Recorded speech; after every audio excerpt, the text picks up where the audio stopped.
Welcome back to Celebrity Radio. It's Alex Belfield talking to some of my favourite people and some of comedy's biggest stars. And we've got one for you today. A man who's been encouraging other men to chase him for nearly 30 years is Duncan Norvelle. How are you? Oh, all right, Alex. How are you? I'm delicious, thank you. It's great to talk to you. I tell you why, because you're a proper act and you've been doing it so long. You've got a line for everything, haven't you? Well, yeah, I suppose so. I mean, 40 years, you're bound to learn something, aren't you? Well, you'd hope so. I mean, it's been an interesting career and a tough career because you're one of life's workers. I want to start, though, at the latter part of your life, which has been illness and recovering from a stroke. How are you, Duncan? Getting stronger. I'm back to work. Just started doing a few shows and managing to do an hour on stage. But it's like everything else, you know. I need to start and just get fitter and fitter. But I had to start sometime, and I thought I'd better get out there and do it, you know. Yeah. Tell us about that day and how it happened. You woke up and I think you'd got a headache, hadn't you? And it sort of developed from there. Yeah, I'd had a bad day. I felt like, you know, my head was bursting a bit, and I thought it's just a headache, a bit of migraine, because I've had migraine before. And I went to sleep in the afternoon, it seemed to take it off a bit. And then I woke up, had my tea, and I thought, well, I'll go to bed now and sleep it off. Yeah. And I went to bed, and I told my lady at the time, she was in the business, I said, give me a ring after your first spot, when you've done your first show, and see how I am, just to check on me. And she rang about 9 o'clock, and I got out of bed to get the phone, and I realised I hadn't got any of my glasses. I left my glasses in the kitchen. So I stood up out of bed, and I just collapsed. I just fell straight down. And I didn't know why I'd fallen or anything. And then when I decided to, I thought I'd better get up. So I grabbed the bed, and I tried to pull myself up, and I got no feeling down the left-hand side. And I thought, I've got to go and get the glasses to see who's rung me. And I crawled all the way along the landing, down the stairs, and I got to the kitchen and got my glasses, and I got back up, but I couldn't walk. I couldn't get my left hand, my foot, or my left hand to support me. So I thought, this is a bit bad. So I went to the neighbours across the road, and they had a look at me, and they thought I was normal. They said, you look okay. So I went back in and went back home. I made myself a cup of tea, and I sat there thinking, and I thought, what could have caused that? And then I thought, I'm going to ring and go to the hospital. So I rang for a taxi, because it was a Saturday night in Blackpool, and I thought A&E will be busy. Yes. But I'll just get a taxi. And they came within a minute, and then the taxi driver helped me to the car. I got out the car, into a wheelchair, straight in, seeing the doctor. While he was examining me, I had a major stroke then, the big one. Wow. So the one upstairs was like the warning shot, as they say, and I had the big stroke at home. But if I hadn't been at home, if I hadn't got to the hospital when I did, and had the big one, they said I would never have survived the big one, the second one that came. Right. They said you would never have survived it. So how lucky was that? Did you ever find out what brought it on, or is it just one of those things? Well, I was quite a fit lad up until then, but they put it down to stress. You know, I worried a bit, I suppose, stress, strain. I mean, I was working, I was backwards and forwards to see my little boy. I'd gone through another divorce, because I've had 7. And things were going the wrong way up, as they say in the business. And I think it got to me in the end. And I was obviously thinking about the show. I'd got to come with 16 weeks with Cannonball. I was working on that in between running around to see my son. So it was quite an eventful time. And I think that's what brought it on. So, on a scale of 1 to 10 right now, how do you feel? How fit and strong are you? Well, I did Skegness the other week. I did a show there. The audience were fabulous. And we had a few hundred in. And I ended up doing an hour and 5 minutes, stood up for an hour and 5 minutes, which is a long while to stand and just do it. It's long enough when you sit. Yeah, it is, yeah. So, yes, I did okay, and I walked around a little. So, yeah, I'd say I'm 75% there. I guess for you it's frustrating. I mean, I've seen your act many times, I've seen you live many times, and you're incredibly physical. I mean, there's a lot of running around the stage, on and off the stage, mucking about with the punters. I guess you have to tone that down now and just focus on the gags, do you? Yeah, well, usually now I'm just walking on, and then I have a chair. So if I get tired, I sit down and talk to them, but then I stand up, you know, and I'm standing more. The longer I stand, I know it's doing me good, and I've got to be able to stand there for an hour. But I do miss running in the audience and coming back out, like you say. Yeah. You know, if you see me in my heyday, I mean, I was in and out 20, 30 times, weren't I? Absolutely. Pitching somebody's pint, and you know, it was all original stuff at the time. And asking them to chase you, because it was a great catchphrase. It still is. They all say, chase me. Help me with the act then. When did you decide that was going to be the thing for you? I mean, Roy Chubby Brown decided to be sexist and homophobic and racist. Ken Dodd decided to have a tickling stick, and you decided to get someone to chase you. I mean, how did you think of that? Well, when I was younger, I mean, I used to love watching Michael Crawford, because he was one of my first impressions. Yeah. And I loved John Inman. You know, I thought he was great in Are You Being Served? And I thought, I've got to find a character in between those two. You know, the boy next door that they like, and, you know, the one that's a bit camp. So I based it on that, and I came out with me. When I was first on telly doing the camp act, I mean, then I had to go to clubs and pubs, because I've always worked them. The thing was that I was going back there, and I was earning more than what I was the first time, because I've got to be a bit of TV. Yeah. It was harder to work, believe it or not, because it wasn't acceptable like it is now. Right. I mean, you're talking 15, 20 years ago. Yeah. I was before my time, before the Graham Nortons of this world and everybody else, you know. It was like, dare you do it? And I did, and it served me well over the years. How have the gay community reacted to the act of late and in the beginning? Because the difference between you and Graham and John Inman, I suppose, is that they are gay being themselves, whereas you're literally putting on an act, because you're not talking like you do on stage now on the phone, and you're not sleeping with men, are you?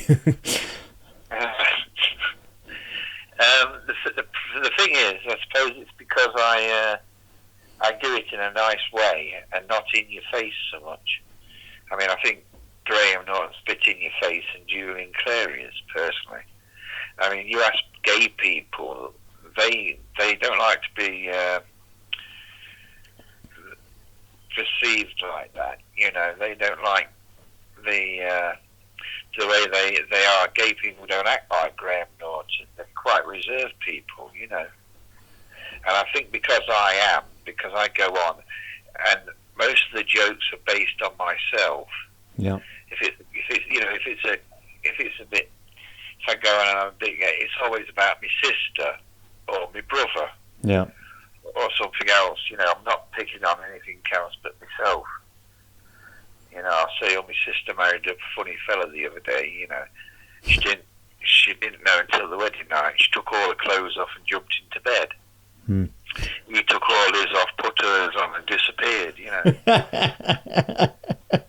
Then I tagged the gag by saying I found him. Did you ever get hit on by guys? Oh gosh, yeah. How do you deal with that then? I've got a next door neighbour who's gay, but he's half Iraqi and half American. He's his own worst enemy. He's gay. He's a bit camp, you know. But he loves me. Every time I go out, he always waves to me. The thing about you is you had tremendous warmth on stage, and of course you were a good-looking man as well, and it was sort of so different and unexpected. I guess when you look at those videos back now of the 80s and 90s that are still on the TV, is it like watching your sort of son or your younger brother? How do you view it? Yeah, I view it like that, yeah. I was looking at some the other night, actually, of the Terry Wogan show, Des O'Connor shows. It all started for me, though, with Saturday Royal with Lionel Blair from Nottingham, from the Theatre Royal. And looking back at those days, some of the material I was doing was a lot, it's up to date. It's up to date now, really. It's done full circle. Help me with the PC stuff, because that's what they always throw at the 80s comedians. They say, oh, it's out of date and that it's perceived now as not PC. What's your take on all that nonsense? I think they've gone a bit far with it. I mean, they do have a point, I suppose. Everybody has a point and an opinion, but I do think that people do take it too far. They don't have to take it too serious, but they do. And funny is funny. I had Jim Bowen on last week, who's also like you. How's Jim? Is he all right? He is. He's struggling. He's struggling to walk, and his speech is also a bit off since he's had a third stroke last November. Oh, my God. Yeah, he's struggling a lot.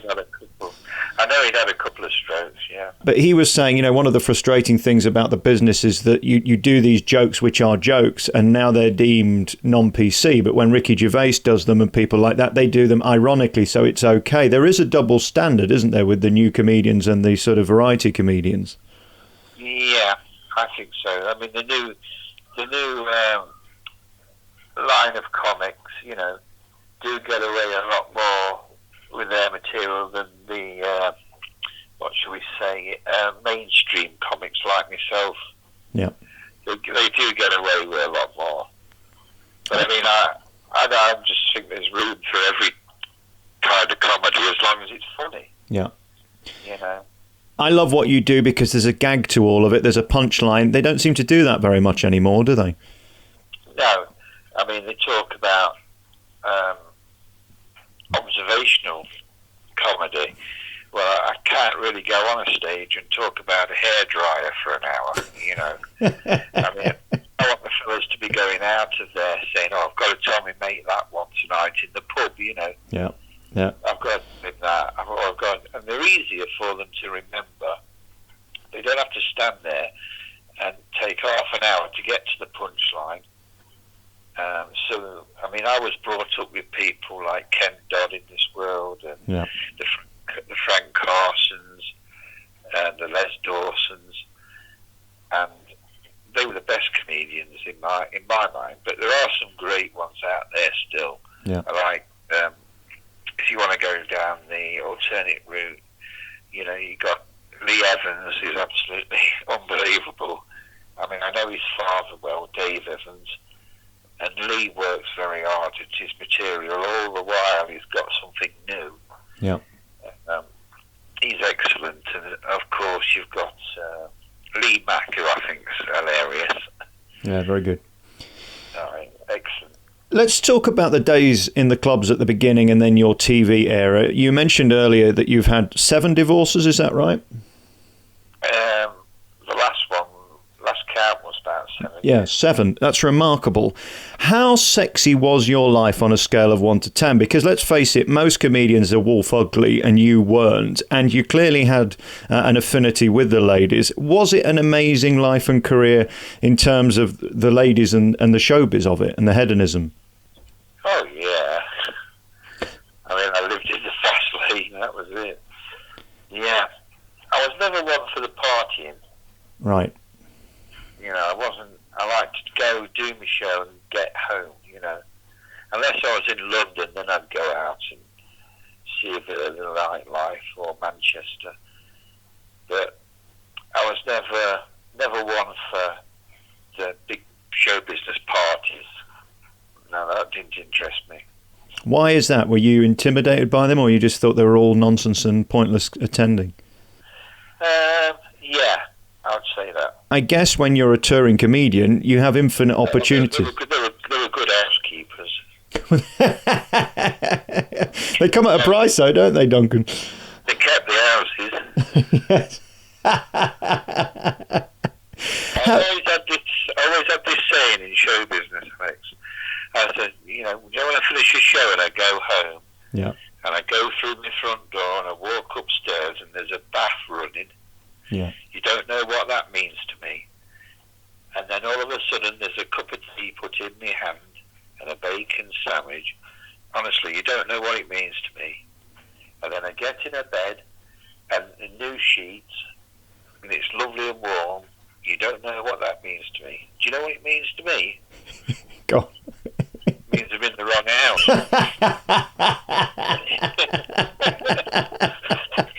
That's what it means to me.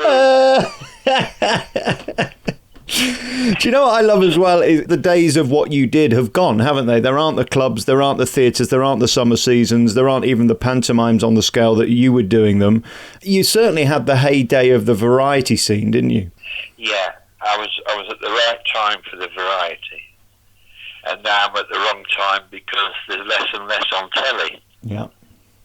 So it's like you either change to go along with the comedy today, but there again, I don't really want to change. I like the way, I've done it for the last 30 years.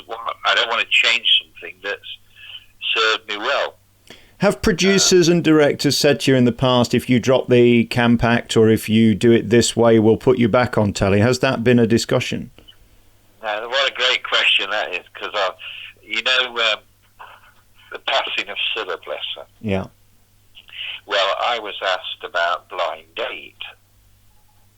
And what happened there was I'd done several TV shows, Saturday Royal, Des O'Connor, Blankety Blank, and all of those. And at the time, I was like so popular. I was well known. My catchphrase was known everywhere. Yeah. It was chase me this and chase me that. And I got approached. I got a phone call from London Weekend Television asking me to come to London. They've got a show I might be interested in hosting. And I thought, wow, this is my big moment. So I went down to London and I met the producer, a lady called Jiblin Stribblebright. Jill Stribbling-Wright, that's her name. It's a mouthful, isn't it? Yeah, it is. It's very funny. That brings me on to the next question. And hang on, that's my juggler. I've got my lady here. She's doing some ironing, but I think she just fell over after that one. Are you all right? It's all right, it's me Julie. Come and say hello, me Julie. Hello. Keep her busy, that's the thing. Keep her distracted and busy. The trouble is, I don't know. What are you doing in here? Have I left the back door open? Carry on, Mum. She's all right, she just knocked a candle off the... Oh dear. She did it last week, she's done it this week as well. Anyway, I got down there. Yeah. And they got this show, and it was called It's a Hoot. And that was the name of the show in America. And they got the tape of it, and they put it on, and they showed me it. And I looked at it, and I thought, oh, yeah, but they'd have to change that and change that. I said, but it could work. So I had a month in London working on that idea. Yeah. And they recalled. Well, they did it, and I chopped and changed it, and we called it Blind Date. Wow. And of course, I did the pilot at London Weekend Television. There would be 500 people there, and I went on, they wanted me to be camp. Right. They wanted me to camp it up, and so I did, and it was hilarious. I got cameramen crying and laughing, and they said they hadn't seen people laugh so much in a studio audience since Bruce Forsyth did the Generation Game. Right. So I thought, wow, I must be onto something here. Jill Stribling-Wright said, I think you'll get this, Duncan. I said, oh, great, Jill. She says, when we edit this, it'll be wonderful. So off they went and edited it, and I never saw the finished version, but I was assured it was fabulous.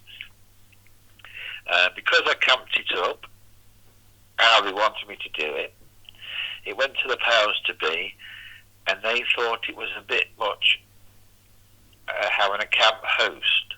Right. Just in a show when they're going to be sending couples away for a week or so, to get to know each other. Yes. And the camp thing wasn't popular at the time. Right.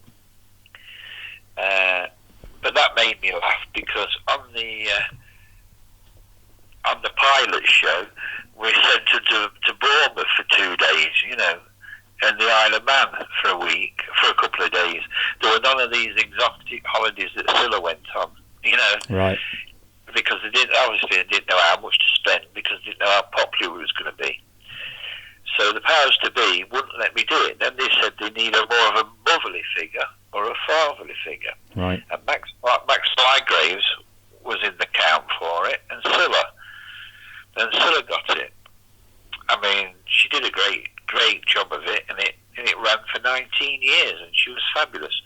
But I honestly think at the time, looking back, I mean, if they'd have given it to myself, I mean, I would have done a good job, and I think I'd have been very successful with it, because I was before my time.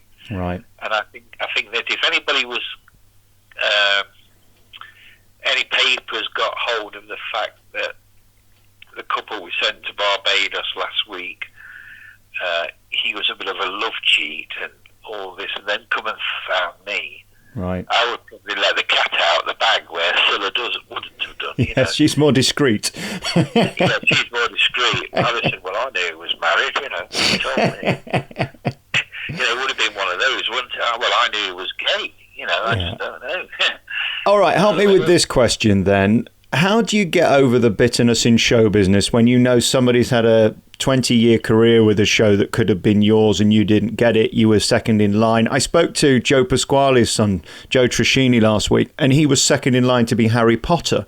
I don't know how you ever get over that. It's tough, isn't it? Who told you that? It's true. Joe Pasquale's son was cast. He was second in line after Daniel Radcliffe. True. He lost it. He come to see me in hospital when I'd had the stroke, Yeah. And I lying in bed. It's funny. It was one afternoon, and I could hear everybody in the hallway laughing. Right. And of course, I'm there with the curtain pulled round my bed. I'm trying to get some sleep. And he pulls the curtain open himself, and he goes, "You're not so clever now, are you?" I thought, my God. I said, Joe, have you claimed? I said, claimed? How can you claim for a stroke? And then, of course, the doctors come and the nurse come, and they're laughing their heads off, and he's laughing. And I'm thinking, only he could have done this. And he was working at the Grand Theatre, and he'd heard about it. And he come straight up, just left rehearsals and came straight up to see me. Bless him. I think he's one of the nicest men in show business, actually. I truly do. Yeah, I do. So as we sit here today, is your plan to do more shows and to get the show back on the road, maybe a few shows a month? Or I'm sorry, Alex, about how do I feel about it. Yes. Well, at the time, I was a bit, not annoyed, I was just more or less sad that I put all that work and time and effort into it. Yeah. And nothing came of it. Right. And what's more, like, no other shows were offered to me. Right. It turned out to really become, Yeah. I've got a brilliant game show at the moment that I've wrote myself because I've had plenty of time. Yes. And I've wrote a fabulous show. I'm now just about to go and do the pilot for it. I've been lucky enough to get the funding to do the pilot. Wow. Of the show. And I'm going to take that to BBC or ITV, depends which one, and I think that could be quite an interesting show. That, and it's a variety show. Yeah. It's a variety show with a twist to it. Well, we wish you all the best with that. I know the business has been very, very kind to you in many ways, and you've had your lows like losing Blind Date and then the highs of getting other shows. As you look back at this point, are there more highs than lows? Because it is a tough business, and you're one of show business's fighters. I mean, every show is your last. You have to go and do another one and another one and another one. I have great admiration for that, because there's no 5 million signing on fee for you like there has been for many of the TV people.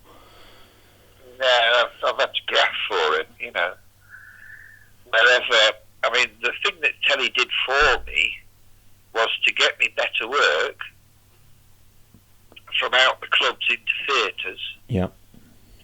And at the time, I could fill theatres. I don't fill them now so much, but I still get a reasonable audience in. And I was making a very good living up until my stroke. Yeah. It's just that I've had a couple of years in the wilderness, but it's given me time to re-look at my act. I've got lots more jokes and gags and a few more impressions, and I use the audience still, and I'm singing well. My voice has come back well. Yeah. My singing is getting stronger, and I'm getting stronger. But I honestly think about another year, if I keep making headway like I'm doing now, touch wood, I could be actually running in and out saying chase me, Is there anything more debilitating for a star like yourself not to be able to perform? Is that the worst? Yeah, I hated it when I was in hospital. I had a year not doing nothing apart from writing and putting things together. But I always believed I'd get out of there. I ended up then going to rehab for a year. So I've had it tough, and I've been backwards and forwards here and there. I've had this operation, that thing. I've had, you've got all your bloods re-looked at again and again and again. And, hospital appointments, it's ridiculous. But the NHS have been absolutely wonderful, I've got to say that, Alex. Yeah. Well, that's when they come into their own, isn't it? And you don't realise how much you need them until something like this happens. Exactly. And then I look at your personal situation, and I know you said you'd had stress and worries at the time and many issues over the years that maybe brought on this. How are you emotionally now? How are you in terms of your happiness and contentment? Oh, I'm happy now. I've got a lovely lady as well. She's lovely. She's supported me all the way through it, and she's been wonderful. Are you the kind of guy that has to have a lady in your life? It seems to me that you struggle to function by yourself. You need that companionship, don't you? Yeah, I do. And do you feel blessed that you've had so many wonderful people? You've got 3 great kids. Yeah, they're lovely. That's the main thing. I'm still here for them, Yeah. And were they supportive through your whole ordeal of the last 2 years? Yeah, they have, yeah. All my wives have been fabulous with my children. What's Christmas like? Do all 7 of them turn up? It must be a big table. No, the ex-wives don't come. Depends on the weather, if it's really rough, they'll be out gritted. One of them turned up last Christmas, and it was about 8 foot of snow. Yes. That bad Christmas, and she's outside banging on the window, and I kept looking at her, and I thought to myself, if it gets any worse, I've got to let her in. It's just... they've been good. I shouldn't say that, really. They have been good. Have you worked out why you get bored quickly, or that you're the kind of guy that has to move on? Have you looked at that? Oprah would say that you could start a conference with a man who's had 7 wives. Well, I suppose it's been a good life, Yeah. I've had some fun. You certainly have. I mean, I should have took heed of what my granddad always used to say to me. If you want to succeed in life, you've got to open doors. If you want to succeed in life, you've got to open doors. Mm. Yeah, he's dead now. He got sucked off an aeroplane. But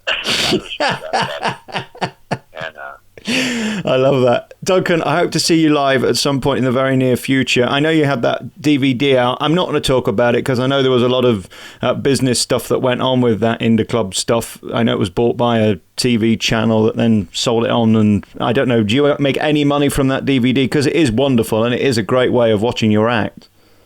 No, that was another sore point. Yeah. The business is full of a lot of shits in places, isn't it? You do have to protect yourself. Yeah. It's a tough old game. Be very careful, whatever, even these people that come with the phones and video, and they put the clip on, on YouTube, it's your act, it's your living. It's your livelihood, yeah. Yeah, and they're playing with it. It should be. If it is you, though, you can have it removed. You can write to YouTube now and get it taken down if it bothers you. Yeah, I know. You should. It's even worse if they take it to the benefits and they see me walking up and down on a stage. Yes, you've got to be very careful with that these days. Cameron wouldn't like that, would he? If you're doing your Spencer impression on stage and the next minute claiming disability. I was at Skegness, and I got up to do film stars, some John Wayne's and Kurt. The Westerns, yeah. Yeah, and I went to walk along the stage, and I walked from one end to the other, but I forgot my stick. Right. And I got to the other end, and I says, "Oh, that's me bugging now both ways." First way I forgot my stick, and the second way I shouldn't be walking this far. If anybody's recorded this, there goes my benefit. It brought the house down, Absolutely. I've loved talking to you, Duncan. I wish you all the best and continue with your recovery and get back on stage. We need to see you, and I thank you for your time. Is there anything I can plug for you right now, or is there a website that we can send people to? I'm doing Melton Mowbray, a little theatre where I live. Roughly, I live in Leicestershire, just outside of Leicester, and I've got Melton Mowbray has got a wonderful little theatre. I'm there on November the 4th, I think it's the 4th. You probably would have to check that date. Okay. But I think it's the 4th if anybody's listening and they want to come and see me around the Midlands area, then that's where I'll be on that particular day, and that's my last one, because I've done about 4 this year, but I've done them all for the Stroke Association. Oh, lovely. Because they've made me chairman of the Stroke Association for my area, so that's nice of them. Great. I've already raised a few quid for them, so we're doing well with it. That's lovely. I'm going to come and see you there if that's okay. Save me a ticket, because I'd love to see you again. Melton, yeah. Absolutely. Yeah. Duncan Norvelle, one of entertainment's greats. What a life, what a career. Thank you so much for your time. And thank you, Alex.